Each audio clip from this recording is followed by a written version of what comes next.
ça vient d'être dit, moi je m'appelle Louise Coutan, donc je suis neuropsychologue à l'Institut du cancer de Montpellier et dans le cadre de cette activité de neuropsychologie, je suis amenée à réaliser des bilans auprès de patients qui présentent une plainte cognitive.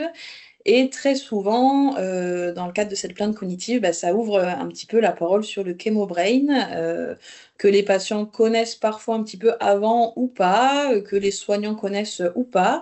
Donc c'était vraiment l'occasion d'ouvrir un petit peu le dialogue aujourd'hui là-dessus, donc sur vraiment les généralités du chemobrain, de ce que c'est et de comment il se manifeste aussi dans la plainte que les patients peuvent parfois vous confier.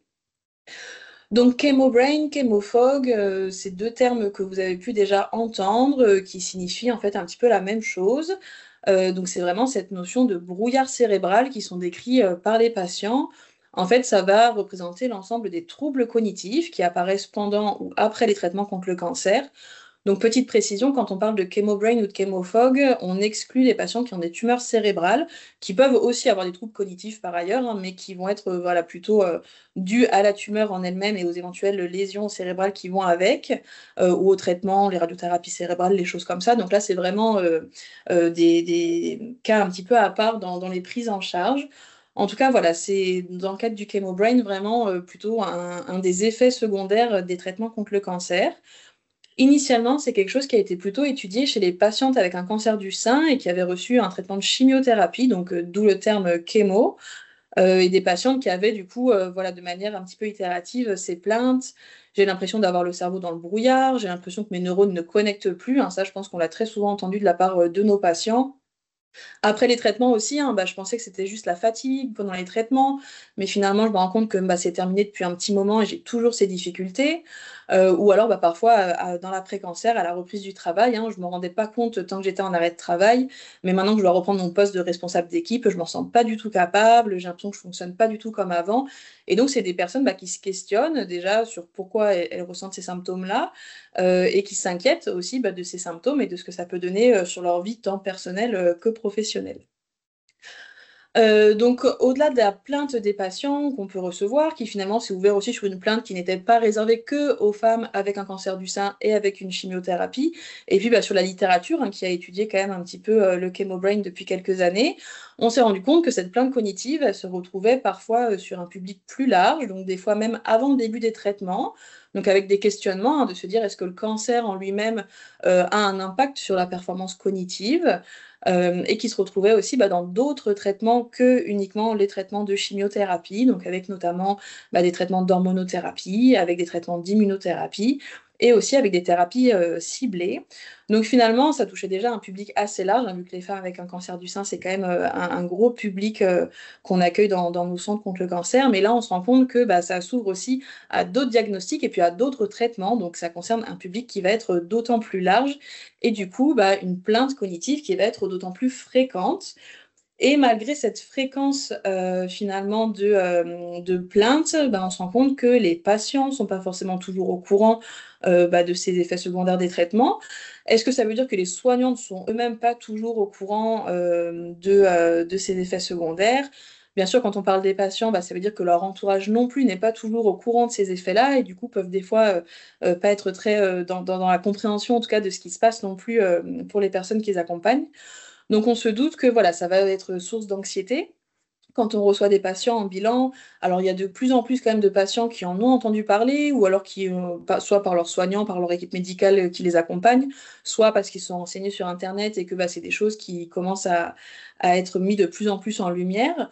Mais on a aussi beaucoup de patients, bah, qui s'inquiètent énormément parce qu'en plus du cancer, on va dire, ils ont, toute cette sphère cognitive-là qui est chamboulée. Ils se rendent compte que ça peut être compliqué parfois, pour la sphère personnelle, professionnelle. Il y a aussi beaucoup de patients qui se questionnent en disant: «Mais moi, il y a des maladies d'Alzheimer dans ma famille. Est-ce que, je suis en train de débuter une maladie d'Alzheimer?» Donc c'est vraiment source de beaucoup d'anxiété pour les patients et d'inconfort, avec bien sûr un impact, bah, sur la qualité de vie, hein, comme on peut imaginer, sur la sphère psychoaffective et comportementale, des patients qui ont peur, d'être jugés aussi parce qu'ils oublient, parce qu'ils font répéter, parce que voilà, plein de choses qui vont faire qu'ils vont se désengager un petit peu parfois de la sphère sociale. Sur la sphère psychoaffective, bah, comme je l'ai dit, voilà, ça peut majorer aussi l'anxiété, la dépression, les choses comme ça. Bien sûr, un impact sur le retour à l'emploi, sur la confiance en soi, sur les relations sociales et voilà, sur plein d'autres sphères, aussi. Je pense qu'on pourrait faire une liste infinie. de ces impacts. Donc le Chemobrain, comment on le met en lumière? Donc moi, je vais pas du tout parler de l'évaluation, hein, c'est Agnès Ruscassi qui prendra la parole après, mais vraiment moi plutôt de la plainte cognitive et de comment elle se manifeste chez les patients. Donc ce qu'il faut savoir, c'est qu'une plainte cognitive, c'est forcément subjectif. C'est comme une plainte de douleur. Il y a des patients pour une même intervention qui causerait une douleur à 2 sur 10 et d'autres à 7 sur 10. Voilà, ça c'est vraiment quelque chose qui est subjectif. L'idée, c'est que la plainte cognitive, elle va être identifiée à travers différentes choses. Donc déjà, quels sont les domaines, le ou les domaines cognitifs qui sont impactés, avec quelle intensité, est-ce qu'on est sur une plainte légère, une plainte plus importante, et bah, surtout quel impact ça va avoir sur la vie quotidienne des patients et pourquoi justement ces difficultés génèrent une plainte dans leur quotidien.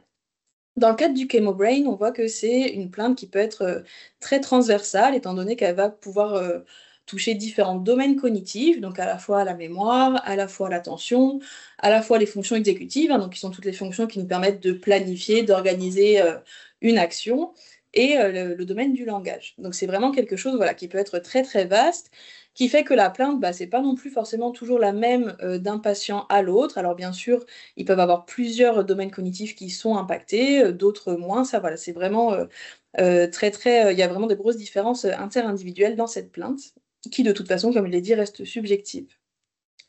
L'idée, c'est que dans ces différents domaines cognitifs que je vous ai présentés, on va souvent avoir des choses qui reviennent très souvent. Donc, par exemple, les atteintes mnésiques, elles vont souvent porter sur la sphère prospective de la mémoire. Donc, la mémoire prospective, c'est vraiment cette mémoire du futur, des actions qui ne se sont pas encore produites. Donc, typiquement, bah, à 14 heures, à la fin de ce webinaire, je dois penser à appeler un collègue pour parler de tel patient. Ce soir, en rentrant chez moi, je dois me penser à m'arrêter à la boulangerie, acheter du pain. Voilà, des petites choses comme ça où on sait que c'est des échéances qui sont à venir et dont il faut se souvenir. Donc ça peut être aussi des choses importantes, hein. Bah, je dois penser à telle heure à prendre mon médicament, je dois penser à éteindre le four quand j'ai sorti ma quiche du four. Voilà, c'est vraiment des petites choses comme ça du quotidien et qui font vraiment partie de notre quotidien. Il y a aussi une plainte qui va porter sur la sphère rétrospective récente de la mémoire, donc tous les événements qui se sont passés, mais récemment. C'est-à-dire qu'on va avoir plutôt une préservation quand même des éléments épisodiques anciens et des éléments autobiographiques. Donc on n'est pas sur des patients qui ont perdu des pans de vie entiers, qui se souviennent pas de choses comme ça, mais c'est plus sur des événements qu'ils ont vécu récemment. Je me souviens plus quel film on a regardé le week-end dernier.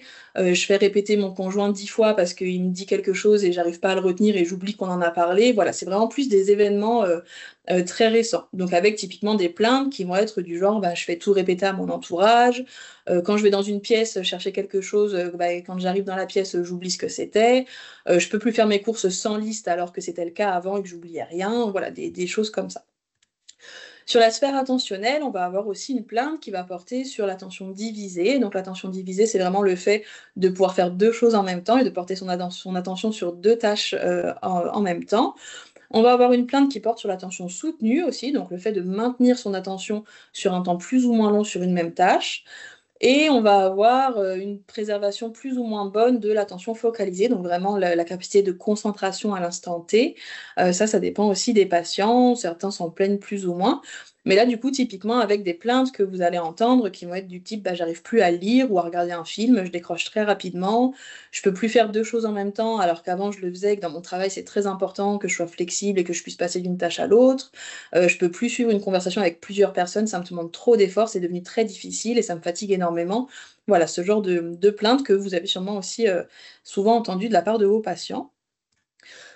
Sur le plan des fonctions exécutives, alors là, ça va plutôt être des plaintes qui vont porter sur la mémoire de travail, donc vraiment cette manipulation de l'information qu'on a besoin de faire, retenir un numéro de téléphone, le temps de le noter, voilà, des choses comme ça. Sur les capacités aussi de flexibilité mentale, donc les capacités qu'on a de passer d'une tâche à l'autre sans être perdu et sans avoir à recommencer la tâche qu'on vient d'abandonner du début, donc pouvoir récupérer en cours de route. Et puis sur les capacités aussi d'inhibition de l'information, ce qui va générer une sensibilité à l'interférence. Là, je suis en train de vous parler. Si quelqu'un rentre dans le bureau et m'interrompt, je vais pouvoir faire signe que je suis occupée et rester concentrée sur la tâche en cours, c'est-à-dire le défilé de mon diaporama, parce que j'ai pas cette sensibilité à l'interférence. Mais voilà, on imagine que si j'ai du mal à inhiber d'autres informations autour de moi, bah, cette interférence, ça va vraiment être gênante dans mon quotidien. Et on a aussi des patients qui vont se plaindre bah, d'un ralentissement de la vitesse de traitement de l'information. Et du coup, bah, des plaintes très concrètes à nouveau. Hein, je travaille dans un open space et je me sens pas du tout capable de reprendre mon poste parce qu'il y a trop de bruit, trop de distractions autour de de moi, c'est trop compliqué pour moi de me concentrer dans cet environnement de travail. J'arrive pas à me mettre à mes tâches administratives. On me dit qu'il faut que je fasse mon dossier MDPH, mais c'est trop long, il y a trop d'informations, je m'en sors pas, j'y passe trop de temps, je me perds. Voilà, c'est vraiment aussi des choses du quotidien qui vont toucher ces patients. Et au niveau langagier, enfin, un manque du mot, donc des patients voilà, qui vont être en discussion et qui d'un seul coup vont chercher leurs mots, vont avoir ce mot, cette sensation de mot sur le bout de la langue, qui vont faire des paraphasies, donc l'utilisation d'un mot à la place d'un autre, ce qui va parfois modifier légèrement le sens du discours et parfois le modifier de manière un petit peu plus importante. Un manque du nom aussi, donc des personnes qui reconnaissent très bien leur médecin, leur voisin, leur boucher, mais par contre qui ne vont pas avoir accès au nom de cette personne, et une difficulté à organiser ses idées, à organiser son discours.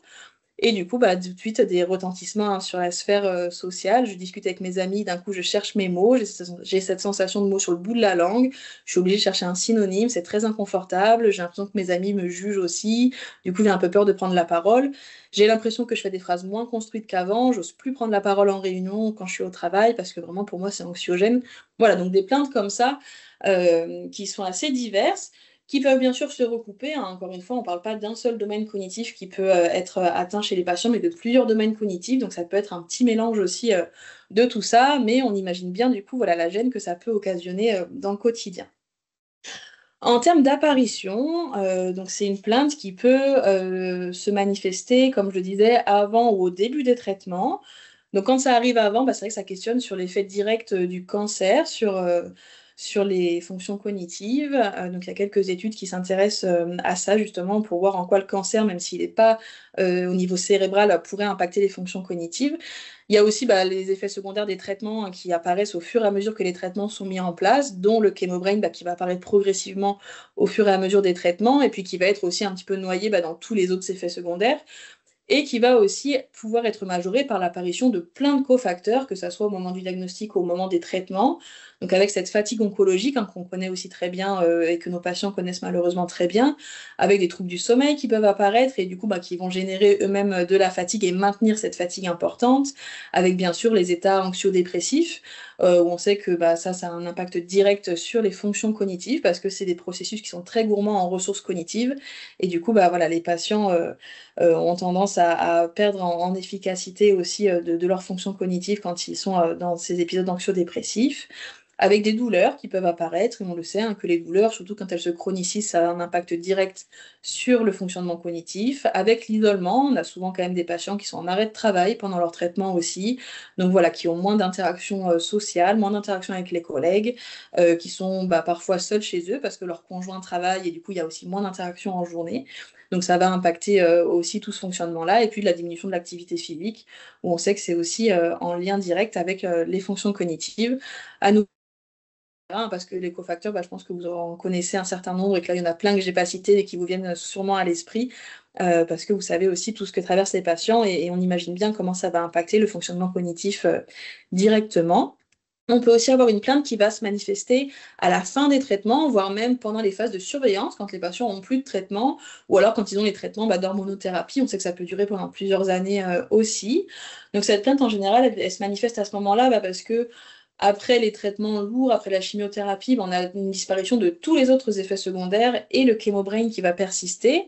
Et du coup, alors qu'il était parfois un peu noyé dans les autres effets secondaires, dans la fatigue, dans toutes ces choses-là, quand tout ça, ça commence à se lisser, à disparaître un petit peu, les patients se rendent compte que les troubles cognitifs restent, et du coup, ça les questionne à ce moment-là, et c'est à ce moment-là aussi que la plainte peut apparaître.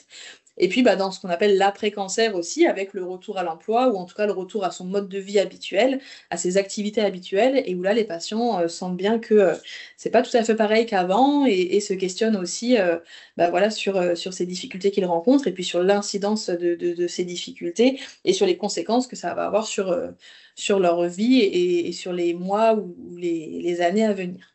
Il y a bien sûr des cofacteurs qui persistent malgré la fin des traitements, donc c'est les mêmes que j'ai cités avant, avec des choses qui peuvent durer aussi et qui vont continuer aussi à majorer cette plainte. Donc voilà, c'est vraiment quelque chose qui peut apparaître finalement à tout moment de la prise en charge du patient, et donc c'est vraiment quelque chose à évaluer régulièrement, ou en tout cas à questionner en consultation. Parmi toutes les questions qu'on peut poser, voilà, de voir aussi comment va le patient sur tous ces domaines-là, parce que peut-être que c'est pas une plainte qui apparaîtra, d'elle-même, c'est peut-être pas une plainte qui sera spontanée non plus et peut-être qu'en fait, au bout de quelques mois ou de quelques années, c'est une plainte qui aura fait un petit peu son chemin et qui se sera installée. Donc c'est vraiment important de le questionner avec les patients. Si on parle de la disparition du Chemobrain, parce que c'est quand même ce qui nous intéresse aussi, et de savoir comment il va disparaître, ce qu'il faut se dire, c'est que, comme tout effet secondaire des traitements, il est quand même plutôt voué à, on l'espère en tout cas, disparaître. C'est pas comme quelque chose qui serait évolutif, comme quand on parle par exemple de maladies neurodégénératives ou de choses comme ça. Là, c'est quand même plutôt quelque chose, qui doit se lisser, qui devrait disparaître à l'issue des traitements. La problématique, c'est que ça peut mettre très longtemps à disparaître. La plainte, elle va évoluer de toute façon, parce que le patient, bah, va récupérer progressivement. Il y a peut-être une récupération spontanée aussi, de ses difficultés.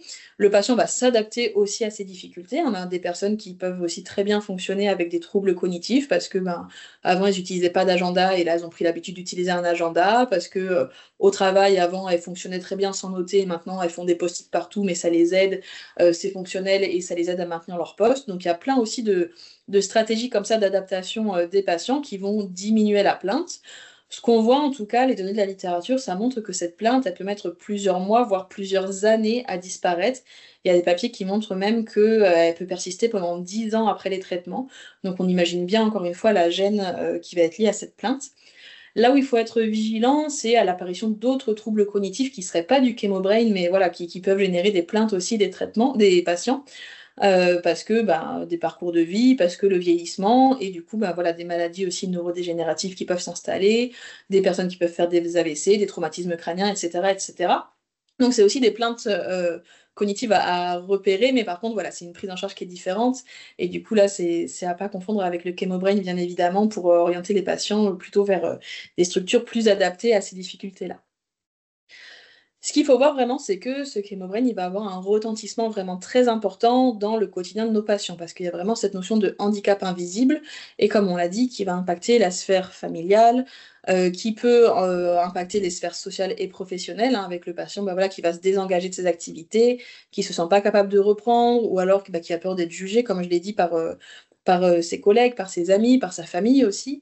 Ça va aussi jouer sur la perte du sentiment de contrôle et du sentiment de normalité, qui sont 2 sentiments très importants dans notre construction identitaire et dont les patients sont déjà plus ou moins privés au diagnostic de cancer parce que, ben, c'est des patients qui ont une rupture avec leur mode de vie, habituel, parce qu'ils arrêtent de travailler, parce qu'ils ont des rendez-vous tous les jours, à l'hôpital, et qui perdent du coup ces 2 sentiments-là et donc cet impact des troubles cognitifs, bah, ça va continuer à marquer cette perte du sentiment de contrôle, cette perte du sentiment de normalité. Donc c'est aussi des choses là qui sont très importantes, pour les patients. Ça va jouer sur la dévalorisation, bien évidemment, la baisse de l'estime de soi, avec des incertitudes sur l'avenir, de se demander, bah, est-ce que c'est des choses qui vont vraiment disparaître? Est-ce que le patient va devoir, apprendre à vivre avec toute sa vie? Donc voilà, c'est beaucoup de questionnements. Bien sûr, ça peut majorer la symptomatologie anxio-dépressive et puis alors là, après, c'est un cercle vicieux qui se met en place, hein, parce que, bah, je suis plus anxieux à cause de mes difficultés, mais comme je suis plus anxieux, bah, peut-être que ça va impacter mes difficultés et donc voilà, ce cercle vicieux qui se met en place aussi et puis il y a parfois un manque de compréhension par le patient, par son entourage.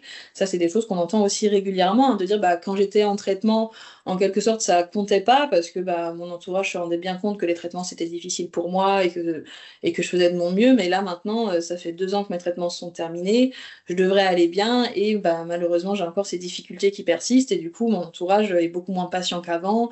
Même moi, j'ai pas envie de leur faire ressentir que j'ai pas écouté ce qu'ils me disaient alors que c'est le cas, j'ai écouté, mais juste j'ai du mal à m'en souvenir». Voilà, donc ça peut aussi être source de tension parfois, ou en tout cas, voilà, source de stress, pour le patient, ça c'est certain et puis, bah, encore une fois, voilà, plein d'autres effets sur le quotidien. Ce que tout ça, ça montre, c'est qu'il y a vraiment une nécessité de reconnaître ces troubles pour qu'on puisse les justifier auprès du patient. Ça ne veut pas dire qu'il les vivra mieux, ça ne veut pas dire que, il s'y adaptera mieux, mais simplement que c'est quelque chose, auquel il sera préparé et pour lequel on pourra lui proposer une prise en charge. Ça, à nouveau, j'en parle pas, c'est Agnès qui vous en parlera juste après moi. Mais c'est vraiment l'idée de se dire: «OK, ce trouble, on sait qu'il existe et c'est pas juste le patient, qui est fatigué ou voilà, qui a des difficultés». C'est vraiment quelque chose qui existe, mais au même titre qu'on avertit les patients que certains traitements vont donner des nausées, que certains traitements vont faire perdre des cheveux. Ça, c'est des choses, sur lesquelles les patients sont très au courant, sur toutes ces toxicités-là, mais moins sur celle-ci. Donc vraiment de le reconnaître et du coup, bah, d'en parler aussi, bah, autour de nous, aux soignants, que qui nous entourent et qui accompagnent aussi nos patients pour qu'ils sachent quoi faire de cette plainte cognitive. L'idée, c'est vraiment de se dire que cette plainte, il ne faut pas la minimiser. Une plainte cognitive, quelle qu'elle soit, elle n'a pas à être minimisée, notamment dans le champ de l'oncologie, parce que, bah, c'est vraiment quelque chose qui peut impacter, le quotidien du patient. Ça nous est tous déjà arrivé d'avoir une grosse semaine et qu'on soit un peu fatigué en fin de semaine et on se rend compte que le week-end, bah, effectivement, on fonctionne un peu moins bien, on est un peu plus ralenti, on est un peu moins attentif. C'est des choses qui passent, mais voilà, dans le cadre de l'oncologie et surtout pendant les traitements et à l'issue des traitements, c'est vraiment une plainte cognitive qui peut se chroniciser chez les patients et qui peut justement être un chemobrain sur lequel il faut mettre des mots aussi pour justifier cette plainte auprès du patient. Ça ouvre, bah, sur la question de se dire que toute apparition ou évolution d'une plainte cognitive, bah, elle doit pouvoir être évaluée et prise en charge. Alors là, bah, ça ouvre à la question des ressources parce que c'est compliqué d'évaluer tous les patients et de prendre en charge tous les patients. De renvoyer vers l'extérieur, vers la ville, ça peut être aussi compliqué parce que malheureusement, bah, les psychologues, les neuropsychologues sont pas encore remboursés en libéral, donc faire un bilan, ça coûte cher. Faire une prise en charge sur plusieurs séances, ça peut être aussi un coût financier pour certains patients. Donc voilà, c'est aussi, aux institutions, bah, de se positionner sur, cette question et de pouvoir questionner au niveau des ressources, ce qu'on peut offrir à nos patients, aussi. Mais en tout cas, voilà, moi ce sur quoi je voulais vraiment, insister aujourd'hui, c'était la nécessité d'informer et les patients et du coup, bah, bien évidemment leur entourage et les soignants sur l'existence de ces troubles et sur le fait que c'est possible de les prendre en charge et de pas laisser en tout cas, cette plainte, courir seule et que le patient puisse sentir qu'il peut en parler et surtout que nous, on puisse poser la question de manière spontanée parce que le patient va pas forcément avoir lui-même spontanément, l'idée de poser la question. Dans les consultations, il y a déjà beaucoup d'informations qui circulent, ça fait beaucoup de choses, le patient a déjà peut-être aussi beaucoup de plaintes sur d'autres effets secondaires. Donc ça, c'est des choses qui peuvent passer un petit peu au second plan, mais qui vont avoir quand même un impact, sur le moyen terme, voire le long terme, qui est assez important pour ces patients. Voilà, j'ai pas l'heure qui est affichée, mais pour moi, c'est terminé. Donc je vais, arrêter mon partage et comme ça, je vais pouvoir passer la parole, à Agnès et je vous remercie pour votre attention. Ah, merci beaucoup, Louise, pour cette présentation. Le timing est parfait, c'est impeccable. Donc, Agnès va vous parler d'évaluation des troubles cognitifs. Et ben voilà, c'est bon, on voit bien ton partage d'écran, Agnès, donc tu peux y aller. Mais par contre, tu as ton micro qui est coupé. Et la caméra aussi.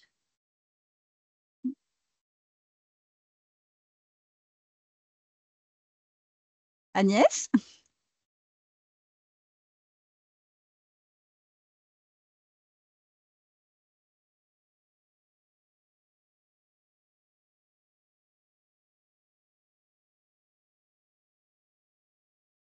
Hop et hop. Et Et me bon, on voilà. vous entend. Je vous ai fait une petite frayeur, hein. Allez, j'arrive. Donc, je fais le partage d'écran qui doit être à peu près. Ouais. Par contre, je sais pas, je sais pas quel type Voilà. d'audio tu utilises, mais tu as une voix très éraillée. Ah, c'est dommage. Elle n'est pas du tout comme ça habituellement. Non, elle n'est pas du tout comme ça, je te confirme. Alors, je suis désolée, mais c'est la résonance de la salle. C'est vraiment très désagréable, hein. On s'entend pas très très bien, en fait. Ah, c'est dommage. Alors, Ah, là, voyons. c'est bon, c'est parfait. Ah, super. D'accord. Et ton image est un Donc, peu floutée, mais c'est pas grave. bon, c'est pas grave. Donc bonjour à tous, je suis Agnès Ruscassi, donc je travaille sur l'Oncopole de Toulouse, avec, donc en particulier sur l'oncoréhabilitation avec le docteur Esch. Donc je vais vous parler, prendre le relais de Louise et vous parler de l'évaluation et de la prise en charge des troubles cognitifs en oncologie. Je vais essayer de rester dans les temps et de ne pas trop m'étaler. Donc cette évaluation, D'abord, vous précisez qu'il y a de nombreuses initiatives de recherche sur le CRCI, donc le ChemoBrain, avec pour objectif de définir leur incidence, en particulier dans la vie du patient, et de mieux comprendre leurs mécanismes qui sont multiples. On va le voir par la suite. De spécifier la plainte cognitive, c'est-à-dire donc les troubles perçus par les patients, pour essayer d'ajuster, d'affiner, de mieux comprendre cette plainte et de la définir de manière un peu plus objective, et d'objectiver les troubles cognitifs au sens plus large avec une méthodologie fiable pour le recueil de données, pour permettre après le partage, comparaison des données, pour assurer finalement l'objectif, c'est celui-là, assurer une prise en charge adaptée pour améliorer la qualité de vie des patients, parce que lui nous a bien expliqué, enfin, précisé le retentissement que ça avait sur la qualité de vie des patients. Donc, de nombreuses études en cancérologie qui sont initiées, qui sont répertoriées, mais qui présentent toutes des biais d'ordre méthodologique importants et qui rendent difficile l'interprétation et la généralisation des données. Pourquoi? Parce que les outils utilisés sont différents, la taille des échantillons est aussi très différente, la définition du déficit cognitif n'est pas la même sur toutes les études, les facteurs pris en compte non plus ne sont pas les mêmes, tous les facteurs ne sont pas forcément pris en compte sur les études. Et donc, on se retrouve avec une disparité dans les données de la littérature qui peut varier sur la plainte cognitive, donc la plainte du patient, de 21 à 90%, donc ça signifie bien qu'il y a un souci méthodologique, et sur les troubles cognitifs après chimiothérapie mesurés plus objectivement, de 15 à 50%, donc ce n'est pas satisfaisant non plus. La prévalence des troubles cognitifs induits par chimiothérapie, alors sur les études autour du cancer du sein, une patiente sur 3 a des troubles cognitifs significatifs, avec une prévalence qui augmente avec la prise en compte des données subjectives, c'est-à-dire de la plainte, des symptômes autorapportés des patients. Alors, comment l'évaluer? Elle doit être, cette évaluation, globale. C'est ce qu'il faut retenir et prendre en compte les dimensions cognitives et émotionnelles. Elle va donc évaluer les symptômes autorapportés, la plainte cognitive des patients et les performances objectives. Donc, évaluer le fonctionnement subjectif avec des autoquestionnaires, on les verra plus après, et l'entretien clinique, que je détaillerai aussi après, où on va récupérer donc cette plainte cognitive. On va évaluer les cofacteurs, parce qu'évidemment, il y en a très souvent sur les parcours en oncologie, il y en a même systématiquement, mais avec un envahissement plus ou moins important. Alors, Louise vous les a nommés. Voilà, je vais pas vous les reprendre, si ce n'est les dysrégulations hormonales, ça veut dire éliminer une cause médicale, en tout cas une participation, il faut aller vérifier aussi ça. Évaluer les performances objectives, donc avec les tests neuropsychologiques que l'on va voir par la suite. Alors, le choix des tests. Il y a bien sûr des recommandations qui ont, enfin bien sûr, il y a des recommandations qui ont été initiées par le GREC Onco et l'ICCTF pour essayer de sélectionner des tests spécifiques en vue d'une homogénéisation pour la définition d'un seuil pathologique sur ces troubles qui restent subtils. C'est la caractéristique des troubles cognitifs oncologiques. Sur des analyses de données longitudinales pour essayer de bien contrôler le biais test-retest. Donc, c'est intéressant. Il y a donc un intérêt à ces recommandations, donc l'homogénéisation des choses pour contrôler le mieux possible les biais méthodologiques. Il y a aussi des limites. Alors, les limites, ce n'est pas adapté à tous les patients. Ça veut dire qu'il y a des patients, par exemple, qui sont à haut potentiel. Bon, les tests ne sont pas adaptés, ils sont hors normes, mais aussi les patients très fatigués, les patients pour lesquels des passations trop longues sont trop coûteuses.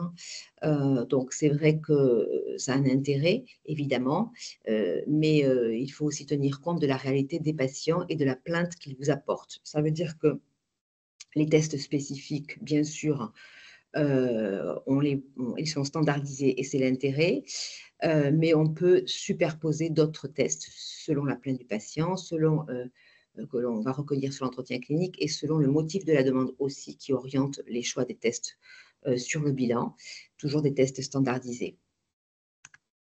Alors, ça, c'est pas très digeste, je sais que vous devez y voir à peu près.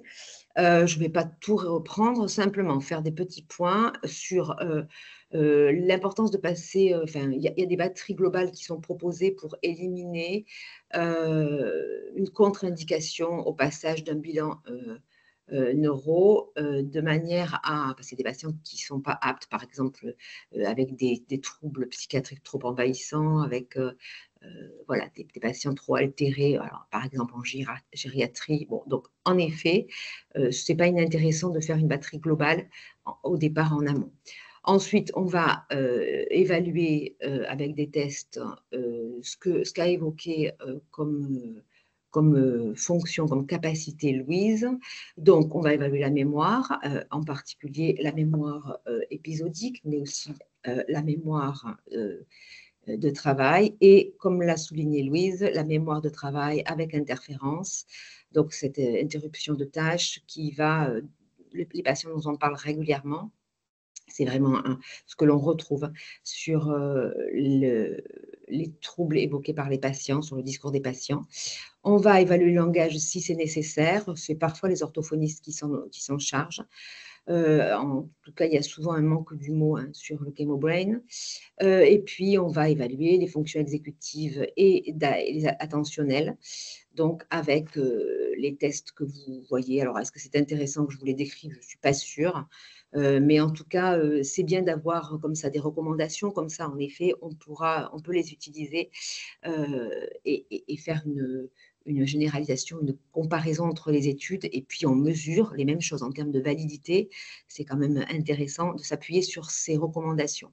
Ça ne veut pas dire qu'on ne superpose pas d'autres tests, comme d'autres tests qui ont des possibilités d'interprétation plus fines, comme la batterie TAP, qui permet finalement d'affiner les bilans et de mieux comprendre les troubles des patients, et donc finalement l'objectif d'assurer une prise en charge encore plus pertinente, encore plus adaptée.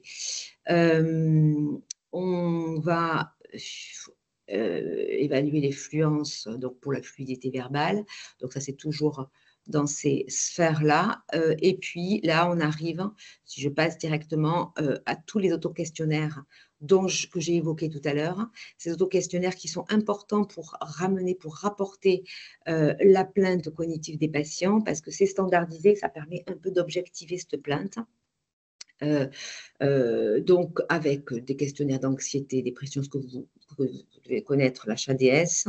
C'est des autoquestionnaires, là, en effet. Le FACIT pour la fatigue, pour la qualité de vie, le Heurtex C30, et puis le FATCOG qui permet d'évaluer la plainte cognitive perçue par le patient, mais aussi la plainte cognitive, et c'est important, qu'il perçoit de l'entourage, le discours de l'entourage, dont vous avez aussi parlé, Louise. Voilà. Bon, alors ça, c'est en effet un peu détaillé la proposition d'une évaluation cognitive et la prise en charge. L'idée, c'est que je vais reprendre un peu, puisque il semble que je sois dans les temps, le contenu du bilan, avec donc cet entretien clinique qui permet de recueillir les symptômes autorapportés, la plainte du patient, et finalement où on va demander le mode de vie du patient, où on va demander dans quel cadre il vit, où on va prendre ce qui est important pour la suite, pour les tests, son niveau d'études, sa profession, bon, s'il a une activité physique, en tout cas un état des lieux à l'instant T. Le réseau social, mais on va aussi donc évaluer sur cet entretien la plainte psychique et somatique, s'il y a des douleurs, s'il y a de l'anxiété, s'il y a des troubles du sommeil. Et puis, on va passer à la plainte cognitive et on va essayer d'affiner avec lui cette plainte en essayant de bien la déplier pour bien avoir les bonnes informations pour pouvoir adapter après finalement le bilan. Donc, le bilan avec les tests neurocognitifs dont je viens de vous parler. Et puis, l'objectif, c'est finalement d'aboutir sur des propositions, de faire une synthèse avec le patient. C'est le médecin MPR qui fait la synthèse avec le patient. Après une synthèse de l'équipe, il propose au patient une prise en charge adaptée en fonction des résultats de tous ces tests. Voilà, donc ce que l'on doit retenir sur l'évaluation, la plainte cognitive, en effet, est souvent discordante avec les résultats des tests neuropsychologiques, qui manquent de sensibilité pour détecter ces troubles qui sont dits subtils. Hein, c'est vraiment la caractéristique des troubles cognitifs en oncologie, cette subtilité, cette finesse que les tests n'arrivent pas toujours à déceler. Donc, les patients sont souvent dans la norme attendue en fonction de leur âge, de leur niveau d'études, mais il persiste une plainte cognitive qu'il faut donc quand même prendre en compte. Et donc, en effet, il y a quand même des troubles cognitifs, un brain, même si les patients sont dans la norme de ces tests. Données de ces tests. Donc, il y a peu d'outils finalement de mesure suffisamment fiables et sensibles, comme je l'ai évoqué, pour voilà, rendre compte des troubles cognitifs en oncologie. Donc, on passe sur la prise en charge de ces troubles cognitifs. Alors, des interventions de deux ordres, mais pharmacologiques et non pharmacologiques pour les nommer. Pharmacologiques, finalement, des éléments, on ne trouve pas de consensus sur cette approche, pas d'amélioration significative des processus cognitifs avec des différentes molécules, bon, comme la Ritaline, comme le PO, finalement, rien ne valide une amélioration significative. Donc, on passe à l'approche non pharmacologique avec quatre grands axes. Donc, l'activité physique adaptée, qui est finalement un axe important. Donc, alors, il y a une augmentation du processus de neurogenèse qui a été relatée sur des papiers avec un impact en particulier sur l'hippocampe qui est particulièrement impliqué dans les processus mnésiques. Et on constate une amélioration par rapport à ce processus sur la mémoire et les fonctions exécutives. Et puis un impact de toute façon sur l'activité physique adaptée sur les cofacteurs. Donc on imagine bien finalement arriver à intégrer un programme d'activité physique adaptée avec un patient et à le motiver sur ça, ça va avoir un impact sur beaucoup de cofacteurs, tels que vous les voyez. Ça limite l'anxiété. Pour les douleurs, c'est intéressant aussi. Ça va favoriser la qualité du sommeil et ça va limiter la fatigue, on le sait. Donc, c'est intéressant d'appliquer, de mettre en place avec le patient de manière assez fine et adaptée aussi au patient hein, et à sa capacité de l'activité physique adaptée. Un deuxième axe, les interventions comportementales appelées psychoéducatives, là où on va transmettre du savoir au patient, où on va partager avec lui et mettre en place, essayer de trouver et mettre en place des solutions avec lui. Alors, les ateliers d'éducation thérapeutique, c'est un axe qui est intéressant. Les stratégies compensatoires pour pallier aux troubles avec les ergothérapeutes. Parfois, les patients eux-mêmes, spontanément, mettent en place des stratégies d'adaptation intéressantes. Voilà, donc on continue dans ce sens-là. Un autre axe, la remédiation cognitive. Donc, elle peut se faire en individuel ou en groupe, elle peut se faire en présentiel ou en ligne. Alors, ça dépend évidemment de la capacité des patients, de l'accès aux plateformes et aux logiciels. Elle peut se faire avec les orthophonistes, avec les neuropsychologues. Différentes plateformes sont proposées, alors Happy Neuron, NeuroUp, là, qui propose des choses qui semblent aussi assez intéressantes, et puis celle dont vous avez probablement entendu parler, Oncogict, qui est une plateforme, enfin une association à la base où les patients peuvent adhérer pour 20 € et avoir accès à des séances hebdomadaires qui sont animées par des neuropsychologues et où on leur propose en effet une remédiation cognitive qui peut être ajusté en niveau, qui est quand même pédagogiquement et qui est en fait, en tout cas, ergonomiquement intéressante. Si j'ai le temps, je vous en présenterai quelques slides après. Autre approche qui a un intérêt, il y a des papiers récents qui sortent sur ça, sur les thérapies cognitives comportementales, la méditation, la sophrologie, le yoga, le tai chi. Et c'est vrai qu'on a vu une amélioration des fonctions, des troubles cognitifs avec ces axes-là. Alors ça, c'est un schéma qui est il résume bien les choses, c'est pour ça que je voulais quand même proposer.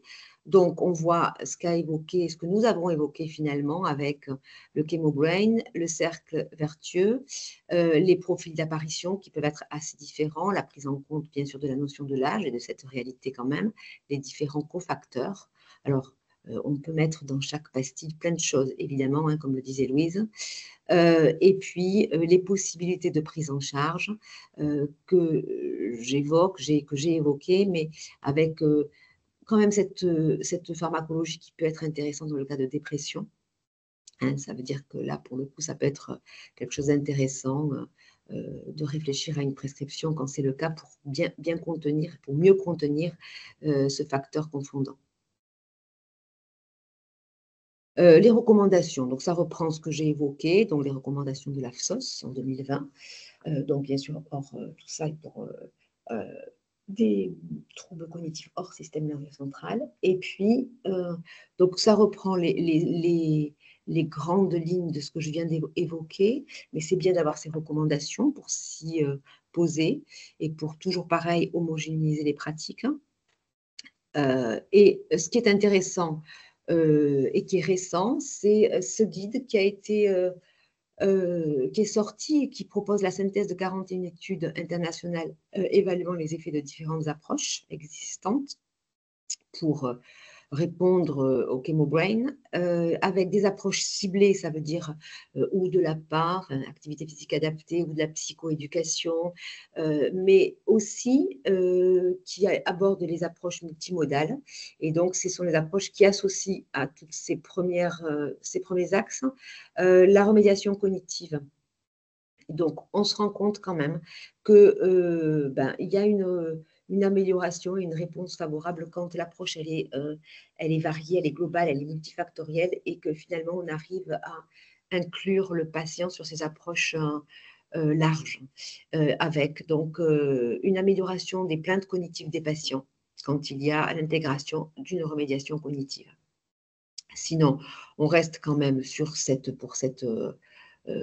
guide-là qui fait une synthèse des études sur une difficulté à avoir un consensus par rapport à l'efficacité des différentes prises en charge, avec des biais méthodologiques, comme je vous le disais au départ. Voilà, donc ça, ce sont des programmes, mais je vais passer des propositions de programmes de prise en charge pour les Chemobrain. Et si nous avons quelques minutes, éventuellement, je peux vous présenter trois slides sur… Très rapidement, Agnès, parce que tu as déjà dépassé un petit peu et qu'après qu'on puisse avoir les échanges. Donc oui, mais rapido.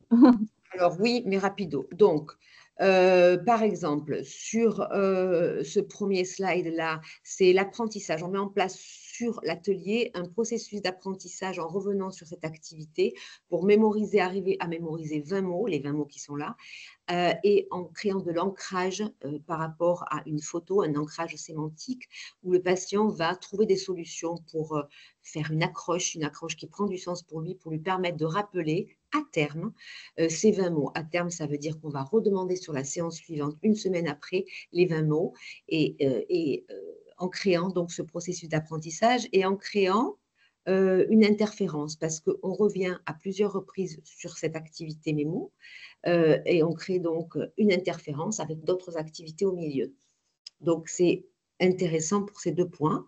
Là, c'est la reconnaissance du visage. Alors, on sait bien que c'est la reconnaissance du visage, c'est une zone particulière cérébrale, et donc c'est souvent compliqué. Et là, on apprend aussi à créer de l'ancrage entre la photo et le prénom et le nom des personnes, et on va demander aux patients, finalement, de mémoriser ces 15 noms et de le rappeler à la séance suivante, avec finalement un apprentissage qui se travaille individuellement et en groupe au cours de l'atelier.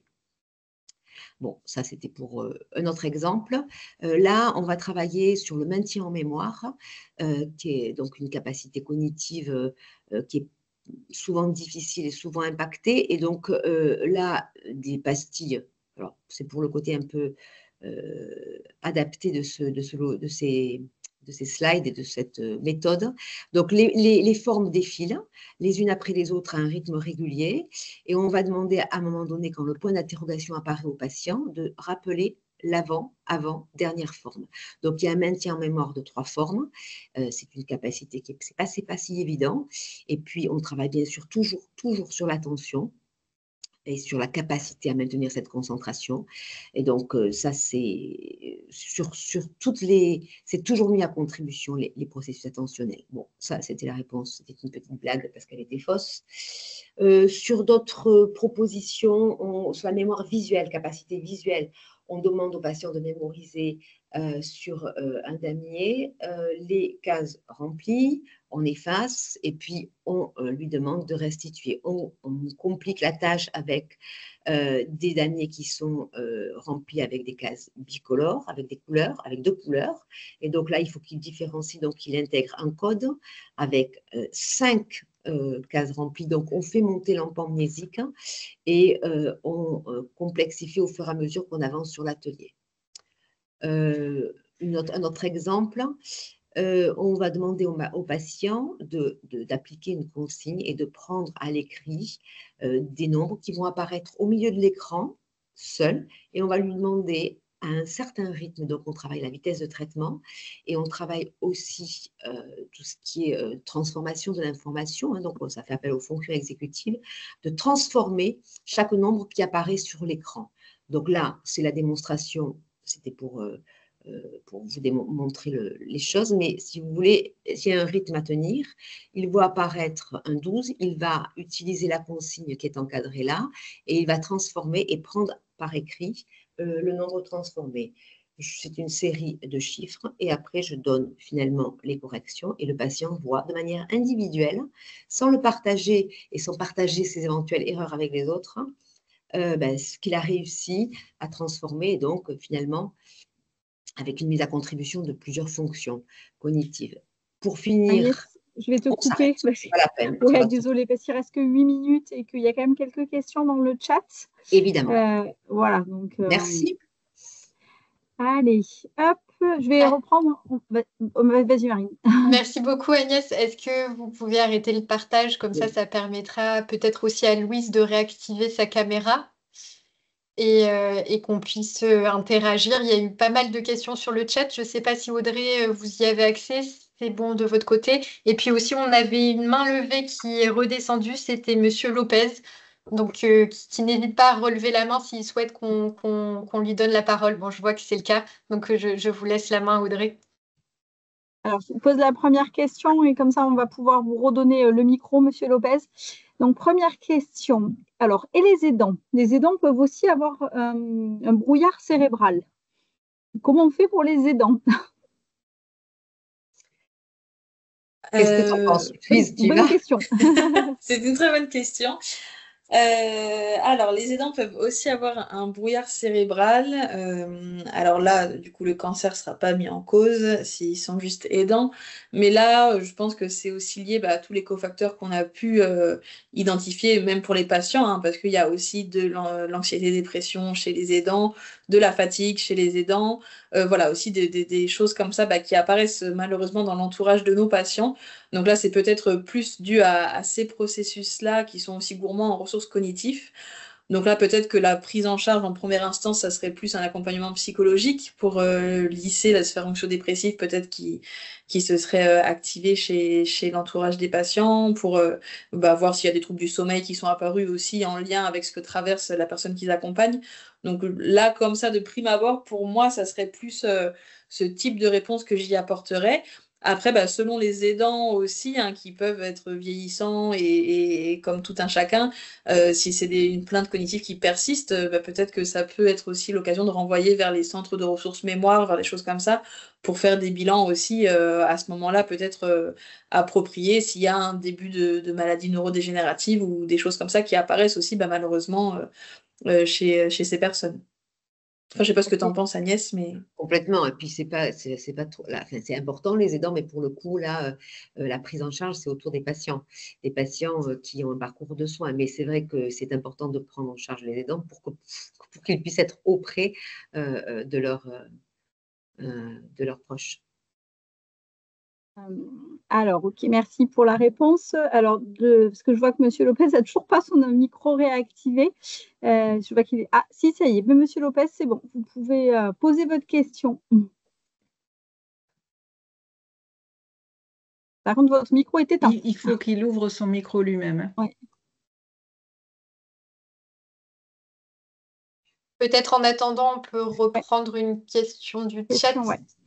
Alors, deuxième question. Donc, bonjour. Recommandez-vous des professionnels, centres spécialisés sur Toulouse? Donc là, je pense que la question est plutôt pour des gens de l'Occitanie Ouest.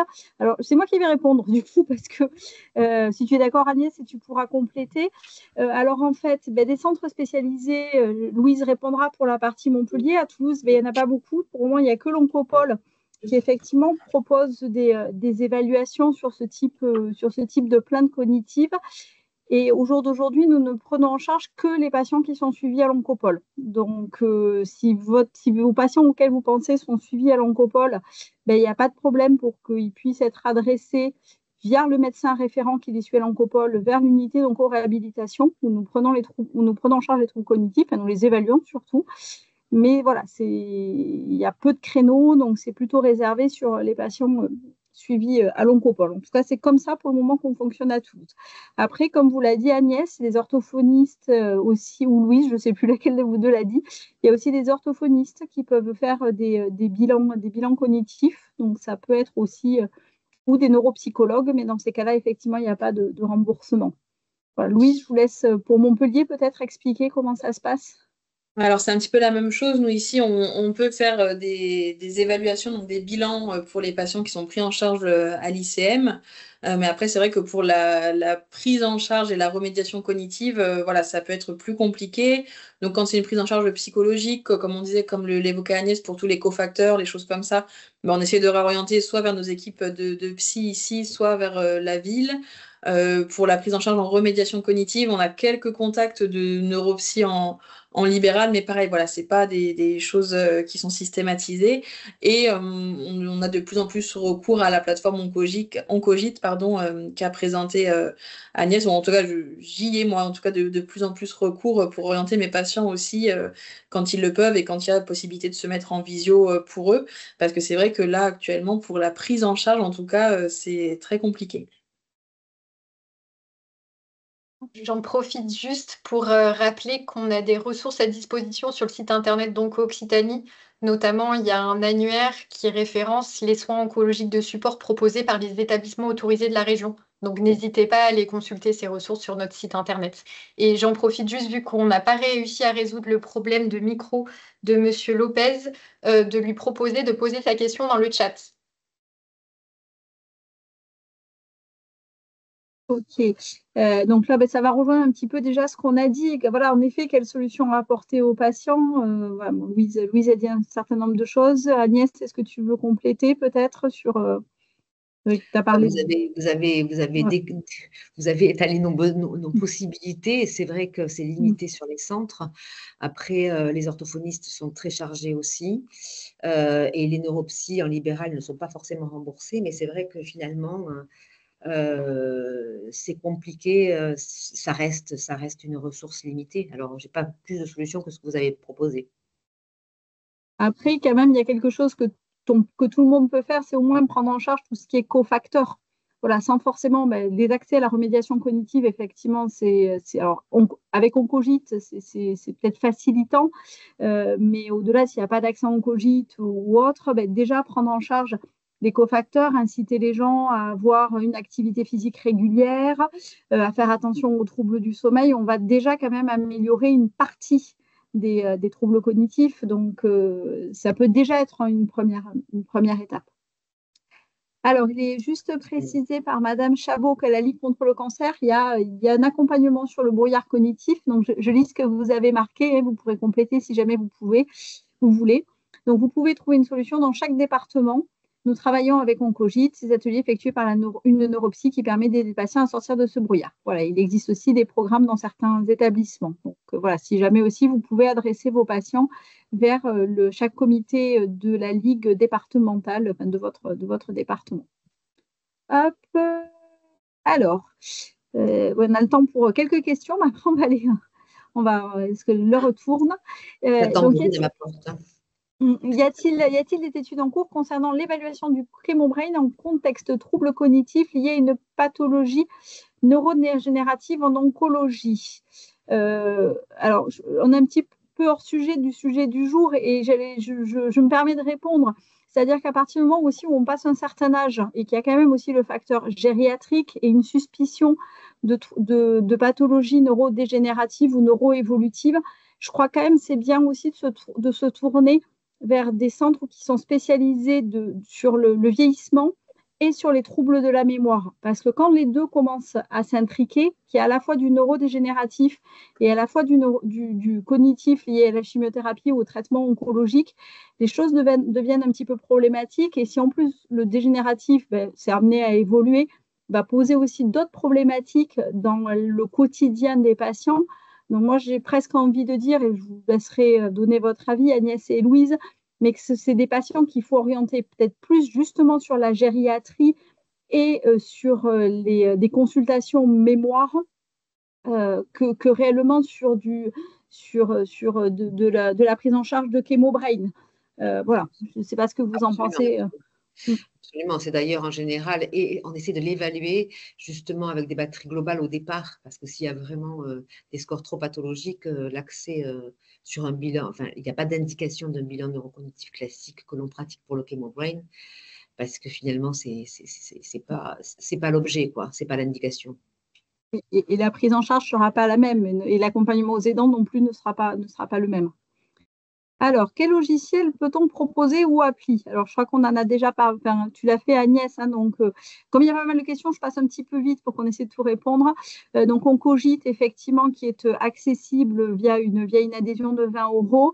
Après, il y a d'autres applications comme NeuroUp ou HappyNeuron, mais souvent, il faut quand même que ce soit couplé avec un suivi ou en orthophonie ou en neuropsychologie pour pouvoir faire évoluer le patient. Ben moi, je ne sais pas si Louise, vous en connaissez d'autres d'applications. Non. Voilà. Après, Oncogite a quand même bien fait ses preuves et vraiment quand même adapté. Hein, donc, hop. Alors, a-t-on des anomalies IRM ou en imagerie fonctionnelle métabolique chez les patients souffrant de Chemobrain? Alors, c'est une question intéressante. Une question intéressante.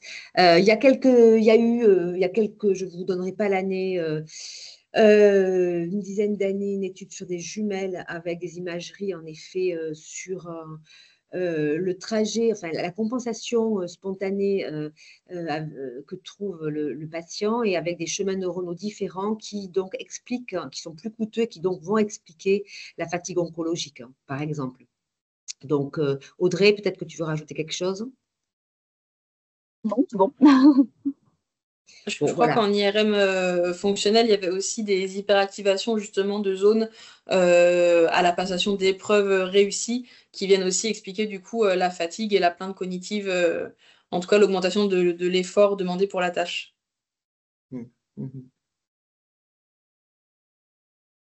Dernière question, Marine, si vous êtes d'accord. C'est la dernière qu'il y a dans le chat et puis après, voilà, après on clôturera la session. Que proposer à des personnes qui ont des tests normaux mais qui n'ont plus la capacité d'assumer des métiers avec nécessité de haut débit cérébral, des postes de management d'équipe, de fortes responsabilités professionnelles, de haut niveau de travail avec beaucoup d'heures par semaine? Et voilà, et typiquement, là, on se retrouve avec la limite un peu que tu évoquais, Agnès, des tests, c'est-à-dire que les tests ne mettent pas en avant alors que la plainte, elle est authentiquement là et que les difficultés sont là. Donc, qu'est-ce qu'on peut leur proposer à ces patients? En effet, hein, il y a plusieurs. L'idée, c'est que de toute façon, l'approche, vous avez vu, elle est multifactorielle. Et donc, on va intervenir aussi sur l'axe professionnel en proposant des adaptations de poste, en essayant de travailler avec le patient et les intervenants et les personnes concernées pour que justement, il y ait des adaptations de poste, hein, sur finalement des patients qui sont limités et comme Louise l'a expliqué, qui peuvent être limités sur des années. Voilà, ça n'exclut pas le fait que le patient peut commencer quelque chose une démarche pour avancer cognitivement et essayer de récupérer et de travailler pour une récupération, une amélioration des fonctions cognitives. Mais c'est vrai qu'une adaptation de poste est indispensable. Et c'est avec un bilan, finalement, qu'on arrive à le proposer et un bilan qui va être vu par la médecine du travail. Enfin, bon, régulièrement, hein, ça fait partie de nos activités.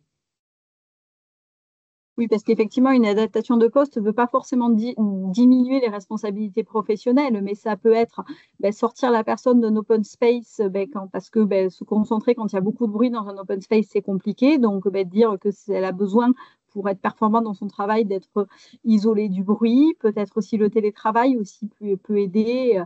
Et souvent, de proposer d'avoir une RQTH, une reconnaissance travailleur handicapé, peut appuyer le dossier et permettre aux gens de pouvoir avoir ces adaptations de poste. Voilà, Louise, vous vouliez rajouter Oui, je insistais aussi donc effectivement sur cette nécessité de l'adaptation du poste quand c'est possible.